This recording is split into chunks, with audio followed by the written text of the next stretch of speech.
Welcome to the video demo series for Configure.IT. Unleash the hassle-free way to build bug-free mobile apps in the quickest possible turnaround time. So in this video I want to teach you how to configure some miscellaneous controls, and the first one we're going to start off with is the rating view. So we're going to come over to our control list, we're going to type in rating, and we're going to go ahead and drag this over. So the first thing we want to do is go ahead and change the width to 200, and let's go ahead and center it up. And we can go ahead and walk through some of these configurations. So the first configuration is the key name to data, which as we all know is if we're pulling data from an API, we can go ahead and insert that value right here, and we'll come back to this one in just a minute. So the initial rating value is how many stars do you want selected when it loads, and in this case it's 3, but we're going to go ahead and change that to 0. Enable editing. If you want the user to be able to edit the rating, then you'll go ahead and enable this, and we'll go ahead and check that. If you want the user to be able to do partial selections, for example 3.5 stars, then you'll go ahead and select that as well. The padding is used to define how much space is in between each star. So if we go ahead and increase this, you can see that the stars are further apart. So we'll go ahead and make it say 13. The number of stars is how many stars that you actually want. So in this case it's 5, but we can make it 6, 7, and so forth and so on. So it's pretty standard to have 5, so we'll go ahead and leave it at 5. Now for selected image, we can go ahead and add our custom images. So we'll go ahead and refresh, and we want to go ahead and choose the red heart for selected, and for our unselected we want to choose the gray heart. So enable right to left is if you want the unselected hearts to be on the left and the selected hearts to be on the right. So basically it flip-flops it. So now that we have that loaded, why don't we go ahead and take a look at it in the app. So there you go. Now you can see our hearts. So you can see that we can drag our finger across and we can select a partial. And if we go in and disable the enable partial selection, and we'll come back and refresh, we're only able to select a whole heart at a time. So how do we get data from our API and display that in our rating view? Well, let's go ahead and take a look at that now. So the first thing we want to do is go ahead and add our data source. So I've gone ahead and created a SQLite data source, and we're going to do get data or get demo data, and we're going to click save. Now we want to come and assign the key name to data, and we're going to assign it our rating. And now we need to come over to our main view, and on our main view load, go ahead and call that API. So we're going to click on actions and then load. And then we want to go ahead and call our local API, because I just did it in the SQLite database, and we'll do get demo data, and we'll click save. So before we take a look at it in the app, why don't we go ahead and take a look at the data, and we'll come to our back end, and we'll go ahead and debug this. And you can see that all it's going to do is return us a rating, a progress, which we'll use in just a minute, and a date, modified date. So now we can go back to our app console. And so the next thing we want to do is come over to our rating view, and we want to come down and we want to disable enable editing and re-engage the enable partial selection. So now let's take a look at it in the app. So we'll come in, we'll refresh. So there you go. As you can see, it did a 3.8, which was the value that from our API. So now how do you insert additional data? Say a user rates a product and you want to take that value and insert it into your database. Well, let's take a look at how to do that. So we're going to come back to our app console, and we're going to enable editing, and we want to go ahead and delete this rating because we're not going to need it. Let's add a data source. And we're going to go down and we're going to use our insert demo data, and we're going to have rating and progress. And for our rating, we're going to choose form object, and we're going to choose our rating view. And for progress, for now we're going to do the rating view as well. We'll come back and use this in just a little bit. So we're going to choose form object, rating view, and save. Okay, so now there's two ways that we can actually fire this API. The first one is with our action. So when we do a value change, that means the user has changed the value. We can come and we can trigger our API call. And now we have two, but we want to use this insert demo data, and we'll click save. The other option is to just use a button. So if we had a button down here, and when that button was clicked, we could do the same API call. But for now, we're just going to use this value changed. So the next thing we want to do is we want some sort of confirmation that the data was inserted. And so we'll go up to this insert demo and add an event. So when the data source is loaded, it means we get a confirmation that it was added. We want to go ahead and do an alert view. For the alert title, we're just going to say alert, and the message we're going to have rating has been added, and the button title we're just going to do OK, and we can go ahead and save that. So now let's take a look at it in the app. So let's go ahead and refresh. So now all we need to do is tap on one of these hearts, and it should fire our API. So we'll tap on that one, and it fired the API. We got a confirmation that the alert has that the rating has been added. Now we can verify this by taking a look at our SQLite database, and there you go. There's our rating that we just inserted. So now we'll come back to our app console. So now I want to take a look at another control, and we're going to take a look at our radio button. So we'll come over to our control list. We'll type in radio, and we'll go ahead and drag this over. Okay, so you can see by default it puts two radio buttons on our page, and we can go ahead and start the configuration. So the first thing we want to do is go ahead and move these over to get a little bit more room. So we'll move that over a little bit, and the width we're going to change to 90. So now let's take a look at some of these configuration properties. The first property we come to is the button title.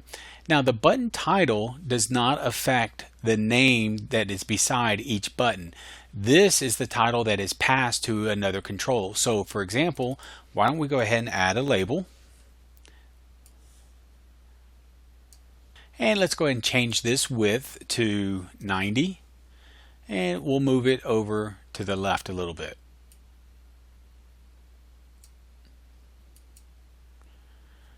Okay, so now if we come back to our radio button, so for button title, we're going to type in button 1,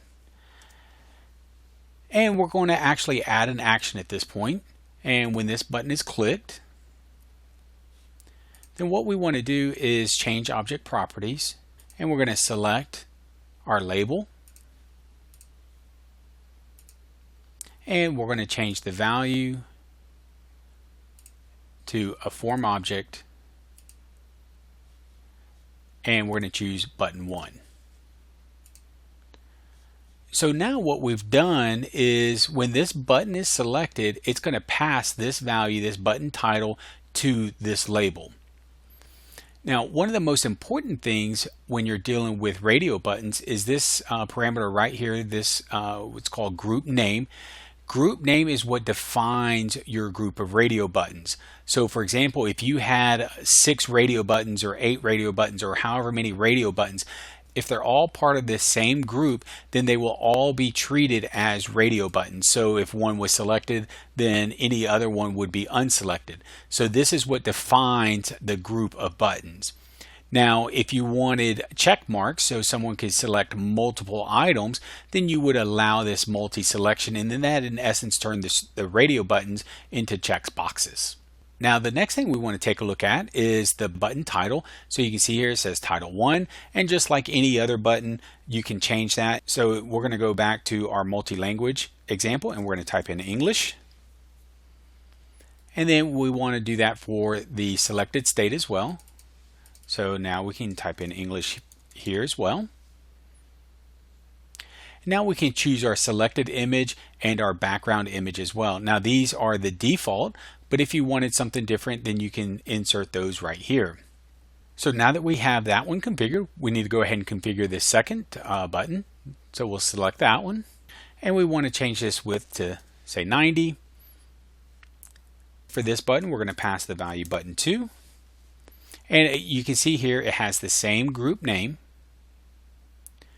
And we're going to scroll down to the title, and we're going to choose the normal title. And for the normal title, we're going to choose Spanish. then we need to go to our selected title, and we can change this to Spanish as well.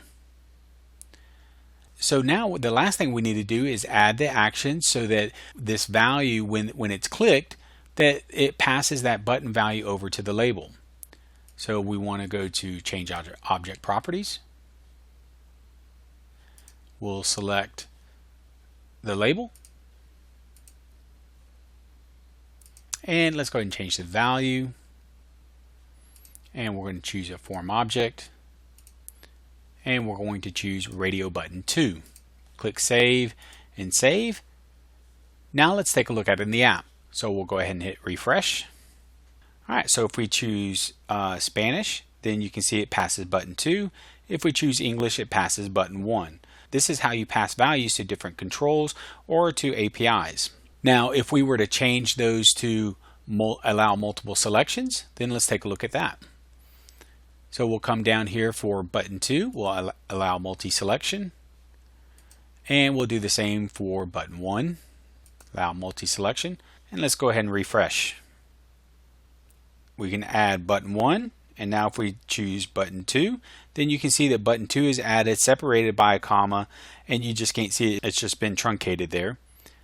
So if we unselect English, then you can see it's button 2, and if we add English, you can see it's button 1. So that's how you configure radio buttons. So the next control I want to talk about is what's called our switch controller. So let's take a look at that. So we'll come over here and we'll type in switch, and we'll pull this over and we'll drop it right there. So the first thing you'll notice is our switch controller has a locked width and a locked height. So you can't control those. Then the next thing is key name to data. So if you want to pass a value to the switch controller, you can do that right here. On is the default. So if you have this checked, that means that it will default on. If you have it unchecked, then it will default off. So we'll go ahead and leave that on. And then the on tint color is the background color when it's on. So we'll go ahead and select a green. So now you can see that it's green and choose OK. The on and off image, if you have specific images that you want displayed, then you can choose to insert those right here. The on text, so this is the text that will display when it's on, so we'll type go. And the off text, we're going to type stop. The switch thumb tint color is the color of this circle right here, so we can go ahead and change it from white to purple. Click OK. And the switch off tint color is the color when it's off, and we'll go ahead and choose red. And we'll click OK. And that's pretty much how you configure the design of the switch button. So what we want to do is see what values this control passes when the value changes. So we'll take a look at the actions, and this value changed. We're going to assign the value to this label. So we'll click on value changed, then we'll click on change object properties, and then we'll choose our object, and again it's going to be label 1, and the value will be from our form object, and it's going to be our switch controller. So it's going to assign the value of the switch controller to the label 1. So this will show you how you can configure your different APIs. So we'll click save, and we'll take a look at this in the app. So let's hit refresh. As you can see, it's default on. If we change it to off, then you can see the value of the label turned to 0. And if we turn it on, the value of the label turned to 1. So what this means is when you want to fire an API, then you're going to use the condition of 0 and 1. For example, let's take a look at value changed. And we'll go ahead and add a case. So let's say when the user turned the switch on, we wanted to go ahead and fire an API. So what we would do is come down here to API, and let's just do one of our local APIs that we already have loaded, and we want to get demo data. So we would select that, and then we would select the condition of adding the form object, and we want to choose switch controller. When the value of that equals 1, then it will fire that API. And that's how you configure the switch controller. So the next control I want to take a look at is what we call our segmented controller. So we'll come over to our control list and we'll type in seg, and we'll go ahead and drag this over. So our segmented controller is great for displaying different views all on one screen. Let's take a look at this one. The first thing we want to do is kind of position it. So we'll do 10, and the width we're going to do 300. And the height will be 29. That's okay. Coming down, let's take a look at some of these configurations. If you have images that you want to use, then you can insert those right here. So a selected background image you would insert. If you have an image for an unselected background, then you can do that. And then the divider image, which will go in between, you can insert that right here. The selected font name, we'll go ahead and choose a font. So let's do something that's bold. So we'll do Helvetica New Bold. And the selected font size, we're going to go up to, say, 18. The unselected font name, and why don't we go ahead and choose Helvetica New Light. And the unselected font size, we'll leave it 12. Unselected background color, we'll go ahead and do as a light gray. Choose OK. And the selected background color, why don't we go ahead and do a red. Click OK. And then the selected font color, we'll go ahead and leave it as white. And the unselected font color, let's go ahead and change this to white as well. Now the next thing we want to take a look at is number of segments. By default it comes as 2, but let's go ahead and make it 3 segments. We can choose our segment number right here, and this will allow us to configure each segment. So for example, segment title, we're going to do view 1, and then we'll come up here and change it to segment 2, and we'll do view 2, and then we can change our third segment and we'll do view 3. Now as you can see, we can insert an image for each segment if we want. We can also define the width of each segment, but by default all it does is it separates it into equal parts. Now the next thing you want to take a look at is the content offset top, and what this does is as you increase the offset from the top, it pushes the values down, and if you went negative it will actually push it up from the bottom. So we'll set that back to 0.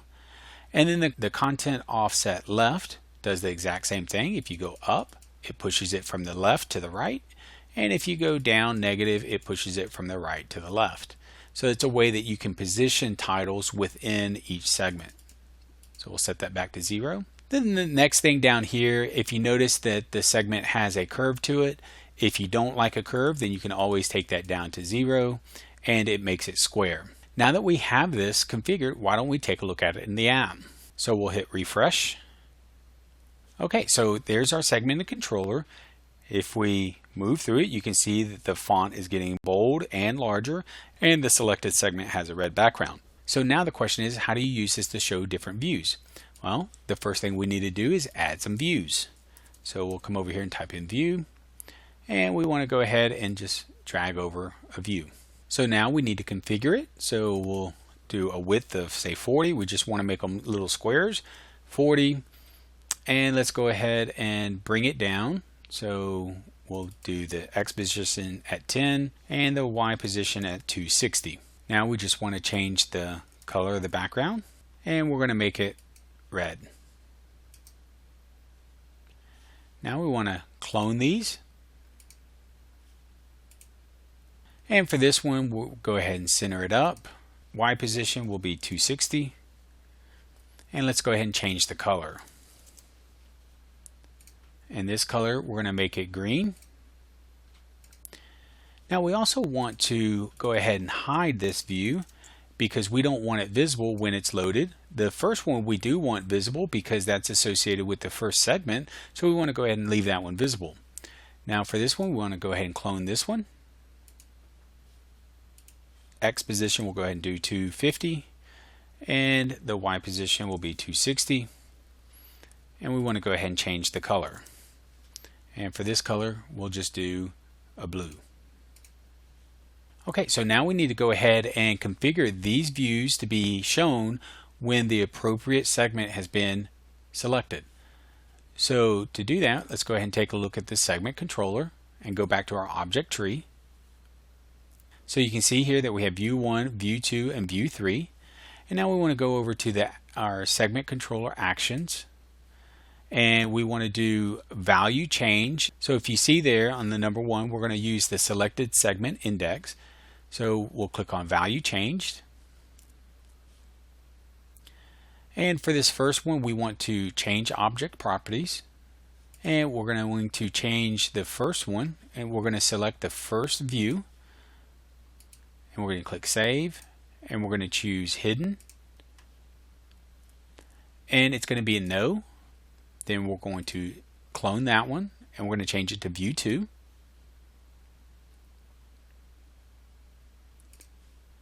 And we'll click Save. And then Hidden, it's going to be yes. Then we'll clone that one, and we'll choose View 3.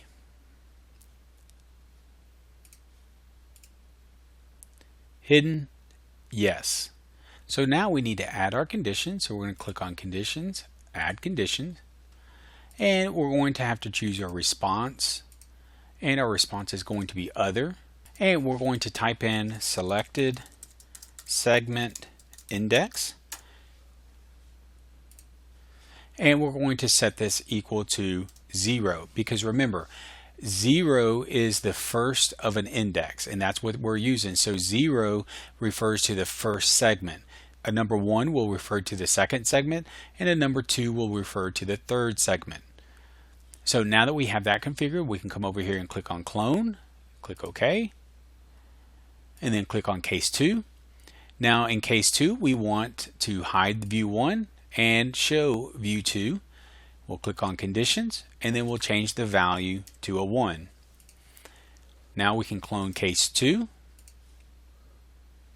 click on Case 3, and we want to hide View 2 and show View 3, and the conditions we want to change to a 2. We'll click Save. So now let's go ahead and refresh our app. So let's go ahead and click Refresh. So there's our view associated with View 1. If we click on View 2, you can see that it's moved, and View 3, and you can see that that one moved as well. If we go back and click on View 1, and then View 2, View 3. So you can see how you can configure a segmented controller to control different views on the same screen. So the next control I want to talk to you about is our progress control. So we'll come over to our controls, we'll type in progress, and we'll go ahead and drag this over. So now we need to go ahead and adjust the size and the position. So the position we'll do is 10, the Y position we'll do at 320, the width is 300, and the height is 9. Now let's go ahead and take a look at the advanced properties. So we'll click on Advanced, and we'll just make sure that this expands all the way across. So now let's take a look at the other properties. The first one was the progress view style. So we have the default, and if we change it to a bar, it turns it into more of a bar chart.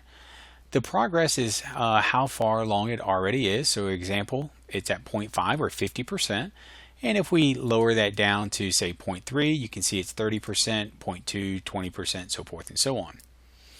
If you want to enable an animation, then you can check this box right here. The progress image is the purple area. So if you had a special image that you wanted to use, you can load it in right there. And the track image is the remaining part of the progress view. Progress timeout is how long you want the animation to last. So let's say it's 3 seconds. You can change the color, progress tint color. Let's change it to red. And the track color, let's change it to a dark gray.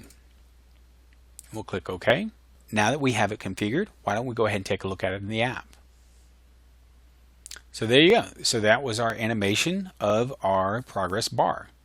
Now you can also return a value so that it's a static value. So let's take a look at that.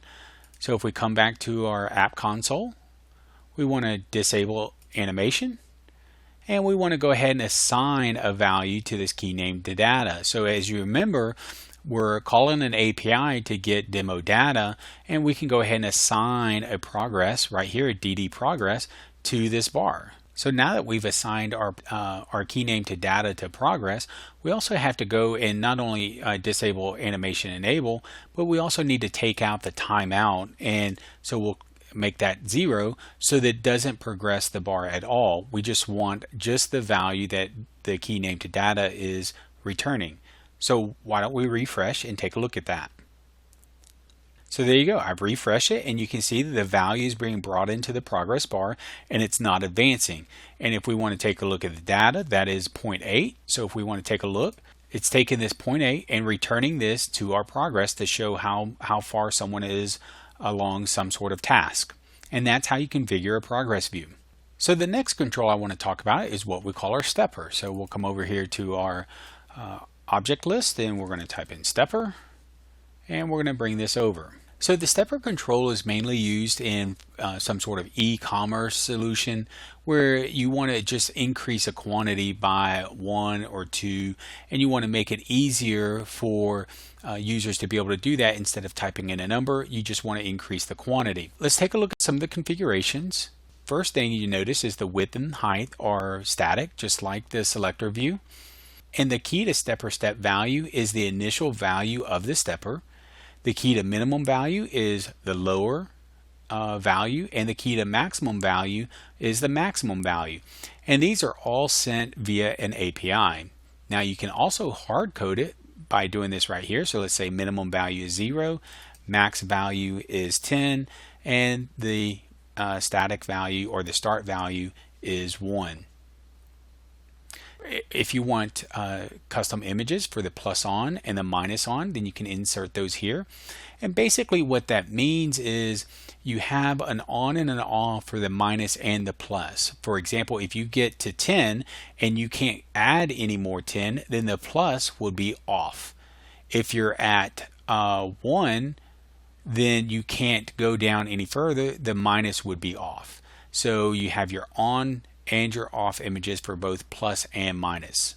So the step value is how much you want each click to be worth. So let's set that to 2. The background color is what it is, the background color. So we'll change that to, let's say, orange. We'll click OK. Now what we want to do is go ahead and take a look at the actions. And you have one action, click. And when that button is clicked, we actually want to go ahead and save the value to the label. So we're going to change object properties. And we're going to check the label that we've used the whole time, which is label 1.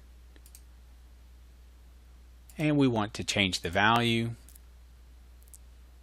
And the form object is going to be our stepper.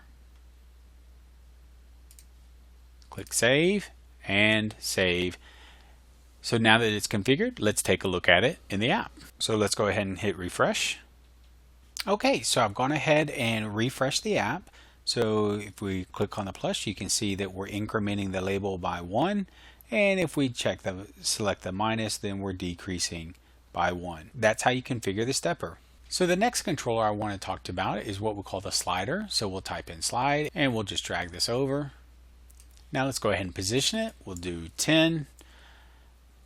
400, 300, and the height you can see is locked. Now let's go ahead and take a look at the color properties. So the minimum track color is what's on the left side of the circle. So if we come over and we select a red, and the maximum track color is what's on the right, and let's choose a dark gray. The thumb tint color is the color of the circle. So let's choose, say, green. And if we wanted to choose a background color that would outline the entire control, we can do that, and you can see that it puts a background color around the entire control. Now let's take a look at the other configurations. So we'll come over and clear color. So the key name to data we can get from an API, which would set the value of the slider. The key to minimum value and the key to maximum value can also be passed from an API, and that would set the max and the min of the slider. We can also set those statically by coming over here, minimum value and maximum value, and then we can set the value statically as well. So why don't we go ahead and set the minimum value to 0 and the maximum value we'll set at 100, and the starting value will be 1. So before we take a look at it in the app, we want to go ahead and configure one more property. So we're going to come up in here and we'll type pop, and then we want to show popover with slider value while sliding. And then we can choose the background color of the popover, and we're going to choose, let's say, a green, and the label text color we'll choose black. So now that we have it configured, why don't we go ahead and take a look at it. So let's go ahead and refresh. So there's our slider, and we can grab it and we can slide, and then now you can see our popover that will give us the value of where we are at that point in the slider. So now that that's working, let's take a look at some additional configurations. Now if you notice when we were testing it that the slider had decimals. Now in some points we don't want decimals, we want whole numbers. So the way we do that is we'll come in and check an existing configuration, and we're going to go right here and we're going to enable scaling. So now that we've enabled scaling, we should get just whole numbers. So why don't we take a look at that. Refresh. And now when we move, you can see that we're getting whole numbers and not decimals. Now let's walk through some of these additional configurations. So if you want to do a minimum track image instead of just a color, you can insert that right here. The range slider thumb diameter, which is this right here, if we wanted to increase that, we can select that. And if you want to do a maximum track image, which would be on the right side of the thumb, then you can select that image right here. And then the range slider highlighted thumb, so this would be it once it's selected, what's the multiplier, so we'll just choose 1. And then if you wanted to specific thumb images, then you can input those right here. Now the last configuration I want to talk to you about is what's called the enable range slider. So we'll go ahead and check that, but we also need to go ahead and assign the value of this range slider to label 1. So we'll come up to actions, value changed, and we're going to change the object properties, and we're going to select our label. And we want to change the value to our slider. So now what the range slider will do is it will allow us to choose a range using our slider. So why don't we go ahead and take a look at how that works in the app. So we'll go ahead and click refresh, and you can see here that we can now drag our slider in from the left and from the right, and it's putting the values up in our label. As you can see, our points are really small because we chose a small diameter, and you can go in there and change it to be whatever you want it to be. That's how you configure a slider. Want to learn more? Visit our Help Center for additional tutorials, our Support Center, and our online community, where our support team will assist you. Keep configuring.